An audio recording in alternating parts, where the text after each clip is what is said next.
തെരുവ് നായ്ക്കൾ എന്ന് പറഞ്ഞൊരു നായ്ക്കളില്ല എന്നുള്ള കാര്യം നമുക്കറിയാം. നായ്ക്കള് ജനിതകപരമായിട്ട് നമ്മുടെ കൂടെ എവല്യൂഷന്റെ ഭാഗമായിട്ട് നമ്മളെ ഹോമോസാപ്പിയൻസിനൊക്കെ ഇത്രയും കാലം സർവൈവ് ചെയ്യാനൊക്കെ സഹായിച്ചിട്ടുള്ള ഒരു ജീവിയാണ്. അപ്പൊ നായ്ക്കളെ നമ്മൾ തന്നെ ഉരുവാക്കി എടുത്തതാണ്, മനുഷ്യന്മാര് തന്നെ. അപ്പോ പിന്നെ നമ്മളൊരു കൊളോണിയലൈസ്ഡ് രാജ്യമായ കാരണം നമ്മുടെ സ്ട്രേ ഡോഗ്സിന്റെ കാര്യത്തിൽ നമുക്ക് പറ്റിയതാണ്. നമ്മുടെ നായ്ക്കളുടെ സംഘം തന്നെ കൊളോണൈസ് ചെയ്യപ്പെട്ടു. ഇപ്പൊ എല്ലാ വൈദേശിക നായ്ക്കളാണ് ഉള്ളത്. അതുകൊണ്ടാണ് ഇവറ്റ തെരുവിലേക്ക് തള്ളപ്പെട്ടിട്ട് തെരുവ് നായ എന്ന് പറഞ്ഞൊരു നായ തന്നെ ഉണ്ടായിരിക്കണത്.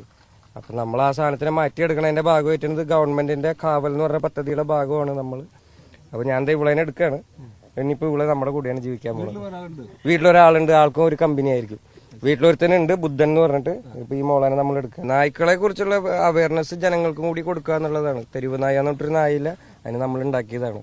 അപ്പൊ നമ്മുടെ നായ്ക്കളുടെ സാധനങ്ങൾ വൈദേശിക നായ്ക്കൾ റീപ്ലേസ് ചെയ്യപ്പെട്ടപ്പോഴാണ് നമ്മുടെ നായ്ക്കള് അനാഥരായി പോയത്. ഇനി നമുക്കത് ഇല്ലാതിരിക്കാനുള്ള ഒരു മുൻകൈ എടുക്കുന്നതിന്റെ ഭാഗമാണ് ഈ കാവൽ എന്ന് പറഞ്ഞൊരു പദ്ധതി. അപ്പൊ അതിൽ നമ്മളൊരു ഭാഗമായിട്ടുള്ളതാണ് നമ്മൾ ഈ മോളനെ എടുത്താക്കുന്നത്. Thank you.